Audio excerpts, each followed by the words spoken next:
Hello,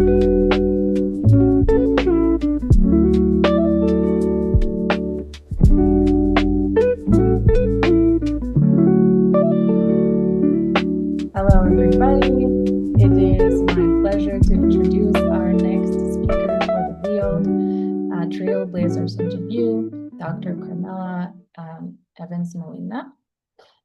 Welcome. Thank you. Thanks for having me. Perhaps we could start traditionally with you telling us about your growing up and what did little Carmella find interesting about research? Why did you decide to go into science? Yeah, that's a great question. I'm not sure that little Carmella probably understood what research was, but I think I always did like science and thinking about things, thinking about biology and anatomy and chemistry in high school. I grew up in West Virginia, and that's not a place I would say that there's like great school systems. And so I don't think I had a lot of role models that were in science careers. But I did have pharmacists in the community and physicians in the community. And so I think I also felt drawn towards healthcare and taking care of people in some capacity related to health and their well-being. So I actually went to undergrad and studied pharmacy. So I have a BS in pharmacy. I'm actually still a registered pharmacist in West Virginia. If this whole science thing doesn't work out, I'll always have a backup career. And so that was, to me, something that was accessible. I had seen people from my community go and get a degree in pharmacy and do well and get a job. And so I thought, well, that sounded like it would be a good thing for me to do. And I did enjoy it very much, but I also probably was not as challenged as I wanted to be and didn't have as much patient interaction in the pharmacy. So I ended up going to medical school after pharmacy school. And that kind of started me on the path of thinking about research as a potential career. But even then, I think I probably came to the idea of doing research somewhat late in my career. I finished medical school that was also in West Virginia. And I went to a medical school that was a community-based medical school. And the idea and really I think the mission of the school was to train physicians to come back and practice in West Virginia, which is a pretty medically underserved place. But I decided after I graduated from medical school, I liked primary care, but I wanted to have part of my training to be in a much different place. So I went to Boston and I was actually a primary care resident in an internal medicine training program there. And then decided almost accidentally during my residency that I would go and do a fellowship in endocrinology and then subsequently got interested in research. And so that fellowship in endocrinology, who was your advisor and what were you doing there? Yeah, so that also was probably a little bit different than I'd originally envisioned. So in residency, I got interested in the idea of doing research, and it's very hard as a resident because you're pretty busy in the clinic to do things in the lab. So I did epidemiology, and I really enjoyed that. And so I studied and did a project with a woman named Elaine Heilig, who's just a phenomenal mentor and physician. And so we studied anticoagulation in elderly individuals who had atrial fibrillation and looking at factors that led to them either having a good outcome when they were placed on warfarin therapy for anticoagulation or a bad outcome. And so that was really good and got me thinking about scientific question and how you form a project and how you write about a project. And then when I was a fellow, the tradition at the University of Virginia, which is where I did my fellowship, was to do things that were more basic science focused and to go into a lab. And that was a pretty big departure and somewhat of a challenge for me because I didn't really know anything about the lab. And I decided I would just go meet with all the people that were accepting fellows in their lab and really try to understand their research. And I had different conversations and really just kind of fell in love with the idea of what Raghu Miramira was studying in his lab. And so he was my fellowship mentor. And I can remember the first time talking about his research, and he was just drawing things on in a spiral bound notebook, and he was interested in chromatin architecture at key beta cell genes. And so, we do these histones and DNA wrapped around the histones, and that to me was something accessible. I could understand that, and I thought it was really interesting. And I went into his lab, and we just had an opportunity to celebrate the 25th anniversary of his lab at the ADA this year.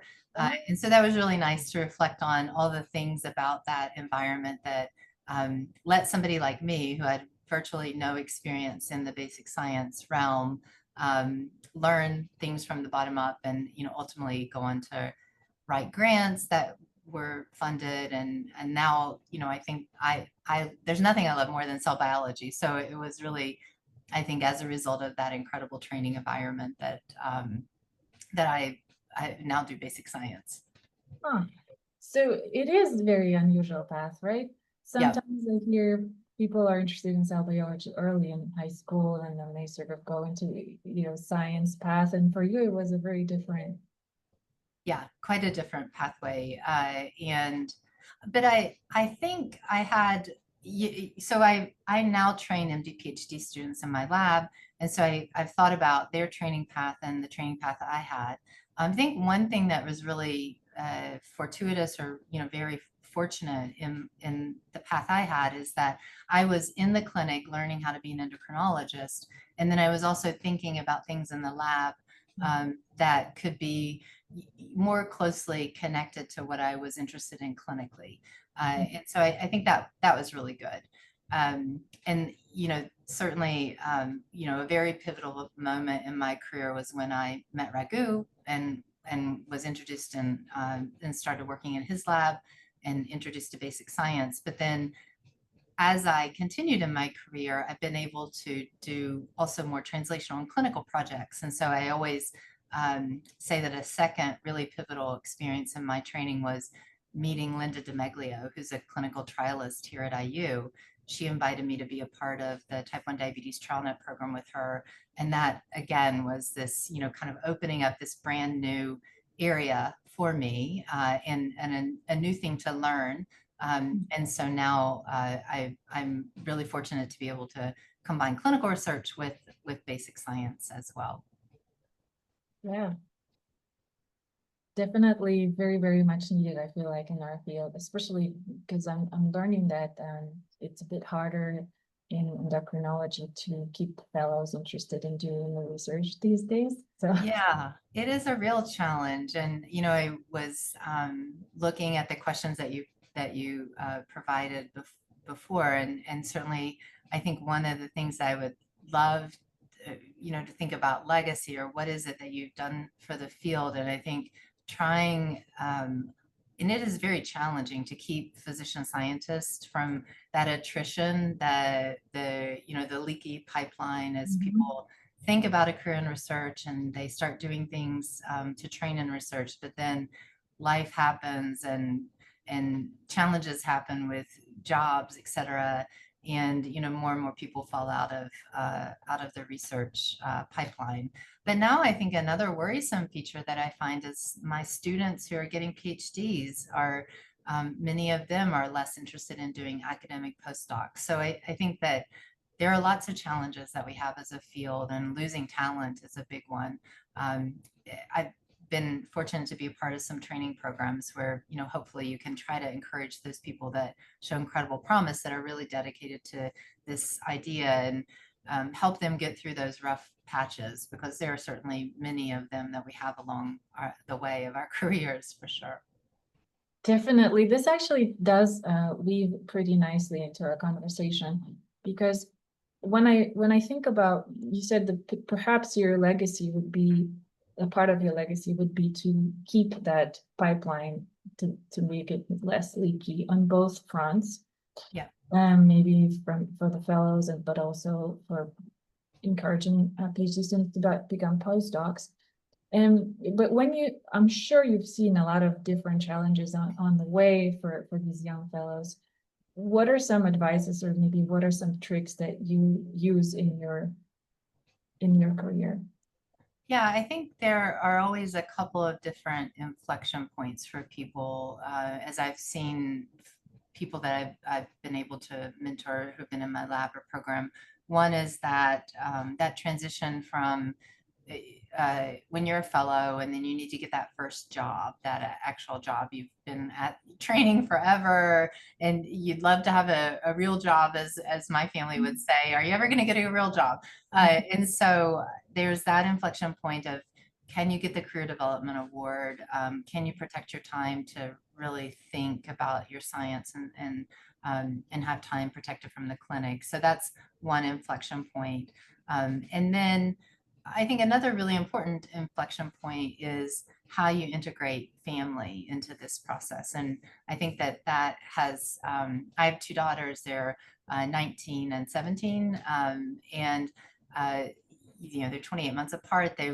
My first daughter was born when I was in my fellowship, and my second daughter was born right as I was becoming a faculty member here at IU. And so that's a really challenging time when you have little kids, and little kids have ear infections and they have school programs and they need a lot of your time. And so I think that that's another really, I think, vulnerable period for people who are choosing a science career. And so I think that I've always been really lucky in my job and work environment to be in a place where family is important. And so it was normal to need to leave to go to a school program. It was normal to say, okay, well, I have a little one with an illness and I'm not going to be able to come in today. So I think it was also normal that we celebrate and we have our lab parties with families. And, so I think that creating that environment where your work is, you have a work family, and that it's okay to be a mom and to have your kids be a part of that work family, I think is really important. So I've been lucky to always have had that in my training, and something that we try to, I think, keep alive here in our center as well. Yes, that definitely would be a huge support. Yeah. Um, so so then thinking about the research for the new faculty, let's say they decided to go into science and it happened to them, they got their career work, and then they're trying to set up their first collaboration. If you think about your collaborations throughout your careers, what were some of the maybe interesting moments? How did you reach out to people? Did they reach out to you? What would be an interesting example? Yeah, I think I've had many great collaborations. So, and I think that they do require some, I think, thought and planning to make sure that both collaborators are feeling good about the situation and both are benefiting in some way. And so I think when you're starting out, it's super important, I think, to have that thing that you're known for or that you're developing that's going to be the topic of your individual grants. And then once that, is, I guess I kind of think about our careers in science as like this, you have a foundation, right? And then you build these additional rooms or levels onto this foundation. And so that critical foundation is that piece that you build that you're going to be known for. And I think for me, probably calcium in the beta cell is what I would consider to be my foundation. That's the thing that I love to think about, that we have animal models and cell-based models and imaging ways to study. And that has informed a lot of other questions around translational projects like biomarkers, et cetera. But it's important when you're starting out that you build that firm foundation. And then the collaborations are, a bit like the cherry on top, right? They're the fun things that can bring a new technique into your lab, or maybe you have a technique that you're sharing with someone and that you're mutually benefiting from. So I think collaborations are great when you have that firm foundation, when that's very solid. And then collaborations are probably also really important. And it's harder when we're starting out to have those difficult conversations about, well, what is going to be my part of this and what's going to be your part of this and how are we going to interact with the team. And then there's a whole other set of logistics about how you actually do interact as a team. So I think just trying to think through a lot of those and make sure that, especially when you're young, and the power dynamic can sometimes tilt towards the person who is more senior if they're a collaborator. I think you just have to be really careful and thoughtful about that. I can't say enough about mentoring committees, or at least a panel of people that you feel comfortable asking advice from. And, we think about mentoring committees when we're junior or early stage, but I have people that I go to for advice all the time about things. So you're never too old to need advice, and you're never too senior in your career that you don't need the feedback from other people to help you navigate something, especially if something is a little bit challenging or difficult situation. So I That think makes those sense. are some of the pieces of advice that I have. And then probably if you kind of think about collaborations as that cherry on top, that extra stuff that is a lot of fun, is Mhm. an additional set of projects in the lab, then you just have to make sure that the time that you're spending on that foundation, that base, and then those extra projects is the right ratio. And we have to probably always be inventorying how we're spending our time. I think that's probably one of the biggest challenges that I've had as I've gotten more senior in my career, is how I'm asked to spend my time versus how I would like to spend my time, and how you kind of claw back that time that you have to think, which for me is, if I have that time to think, I'm so much better at doing everything else. But that quiet time to process and think is really critically important. So I think that, kind of carving at that out and making sure that you preserve that at all costs Mhm. is really important. That's been something that's harder for me to do, but also I know it's very important to do as well. You you learn with time, right, to protect that. I don't know. I think I'm not sure you do learn with time. I think that you're always, even now I'm like, wow, I really should have anticipated that, or I should have learned my lesson about that. I think we're always learning. Yeah, we never learn all the lessons, I think. Okay. So you already mentioned a little bit about your foundation, the beta cell and the calcium. How did that happen for you? How did you stumbled upon or arrived at your first project with that? And then also sort of developing from there, what was your a couple main discoveries in your careers that you feel like are the Yeah, business yeah. parts? I think stumbling is probably the right word. So when I was in Ragu's lab, I was studying, my very first project was not translational at all. It was looking at insulin mRNA and measuring pre-insulin mRNA as a way to look at acute changes in gene transcription in the beta cell. So completely not translational, but the lucky part about that project is it was like one method. So I only needed to learn one method, and I could do this project.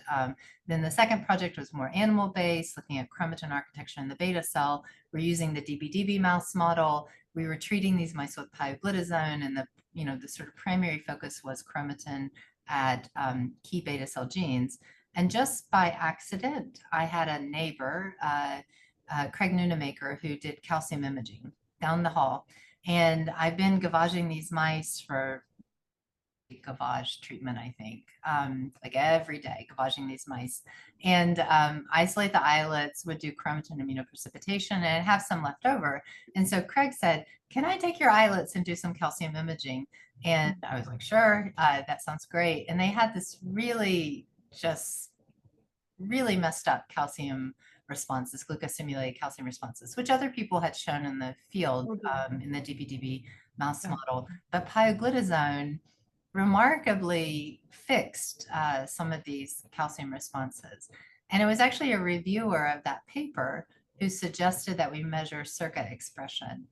So I owe this idea and this love of calcium in the beta cell really to that reviewer. And so one of the things I say is that we build our house out of the bricks that are thrown at us. And so I always am trying to encourage myself, sometimes I forget this lesson, that you should think about peer review as a way to be better, to be a better scientist, to have new ideas. It's painful and it's humbling, and it doesn't always feel great, but sometimes there's like really, really good stuff in those reviews, right? And so this reviewer said, measure circuit expression. It was down in the DBDB mouse, was increased by pioglitazone. And so that led to us generating mouse models that would be of interest to study, looking at SERCA knockouts, studying how SERCA impacted calcium signaling, ER stress, insulin secretion. And primarily we started that in the context of type 2 diabetes. But then over the years, I think because I'd had this clinical interest in type 1 diabetes, many of our questions have drifted into type 1 diabetes focused questions. And so I think one of the most interesting new observations that we have is that if you have haploinsufficiency of SERCA on the NOD, they have accelerated type 1 diabetes. And so that's led us to now get really interested in beta cell immunogenicity and how the beta cell might activate the immune system in type 1. And so that model and some of the other models that we study have now been, I think, gotten us really interested in how you might reverse some of those processes and how that could be used for type 1 diabetes therapeutics. And then, we've been interested in cytokine signaling, how that intersects with calcium in the beta cell. We had this really interesting project with Desi Oziric and Farouk Syed looking at TYK2 inhibitors. And then in parallel with doing that basic science preclinical project, now about 3 years ago, I had the opportunity to lead a clinical trial in TrialNet. And so we're testing JAK inhibitors. So, I think a really nice parallel to something that might have an impact on the beta cell and the immune system through JAK inhibition, which has been a really nice way, kind of satisfying way to merge some of the basic science with the clinical trial experience that I have. So those are the things I'm really excited about. We'd love to test TYK2 inhibitors now in type 1 diabetes, and that's something that we're trying to talk with different companies that have TYK2 inhibitors and see if they might be willing to engage in a clinical trial. But that's been a lot of fun, and to be able to tie something in a clinical trial to these pathways that I'm interested in the beta cell is it's really nice to find those parallels in the research that you do. Yeah, I guess speaking of parallels, and speaking of calcium, sometimes what we hear, us folks that work with calcium, is that calcium, everything you find in calcium dynamics is good and interesting, but then how does that actually translate to insulin, right? And so you can never cite enough papers to show that those are two correlated. However, now that we have new work from Chinese group that show the calcium and insulin secretion not always coupled, what do you say to this question? Yeah, I've thought about this a bit, right? Because there's probably nothing more fundamental in the beta cell than calcium signaling, right? And so I think maybe some people, maybe they get bored if they hear about something for a long period of time, but I feel like there's so many different facets to it, right? So we have, like you mentioned, this disconnect between it. A few years ago, it was leader cells and how they are changing calcium dynamics. We've always been interested in how the intracellular stores might pattern calcium responses, and we've studied the ER, but there's calcium that's in mitochondria. There's calcium that's in the Golgi, the secretory granules themselves. And so how do all these intracellular stores really pattern different responses, different secretory responses, but then also different stress responses? So I think that there's still so many really interesting questions to be answered in this field as well. Yeah, that makes sense. And then moving on to the field as a whole and the future, what are you most excited about? What do you think is future holds for us? Well, I think we're all a little bit anxious about what the future holds for us, but scientifically, and then I guess that's a lesson that I'm certainly trying to say to my trainees is that what we can do is what we can do. We can still continue to write grants, write papers, do good science, and try to block out all the other things around us. But I think that at least in type 1 diabetes, I think that, we had the first disease modifying therapy that was approved in 2022, in November of 2022, teplizumab. And I think that for me, I'm very excited about the idea that we've got one therapy that's approved. How do we get additional therapies to be approved? And so for me, I'm really excited about, is there a place for something that's supporting beta cell health in addition to modulating immune responses? So that's something really interesting. And then buried within those questions, I think that's a bigger question about heterogeneity in type 1 diabetes. That's tough to study. It's certainly tough if you think about the rarity of human tissues that we have from people with type 1 diabetes or organ donors with type 1 diabetes. But I still think that, if you think about a person with cancer and how their therapy might be selected, it's quite a bit different than the way that we select a therapy for someone with type 1 or type 2 diabetes. So I would hope that we get to a place where we understand more that diabetes is type 1 diabetes is not one disease, type 2 diabetes is not one disease, but there are lots of different phenotypes within that. What does that mean for how we treat people? I think we're decades away from really understanding that, but I do think that's a really important question for the future.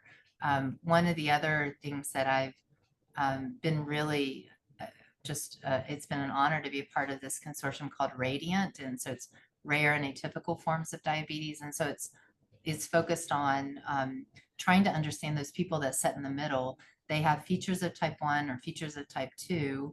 They may have very deficient insulin secretion, no antibodies or evidence of autoimmunity, but how did they get diabetes, or what is it about their beta cells or their other tissues that that lead them to have diabetes? I'm beta cell centric, so I think it's always the beta cell. But that's been a really just an incredible consortium to be a part of, because people refer themselves to Radiant. So if they think that their diabetes is unusual, they can go to the website, they can consent themselves, they can fill out a questionnaire, and then have some different tests done to see if they qualify for the study. So I think that's a really nice example of people driving investigation into their own condition, but then also a bigger understanding that it's very artificial somehow how we draw these lines of type 1 and type 2 diabetes, and really there's a spectrum of phenotypes within the diagnosis. Yeah, that makes sense. Well, thank you so much for taking your time and telling us about your story. Yep. Thank you so much for inviting me to be a part of this. I think this is a really nice program, and it must take a lot of time. So thank you for inviting me to do it.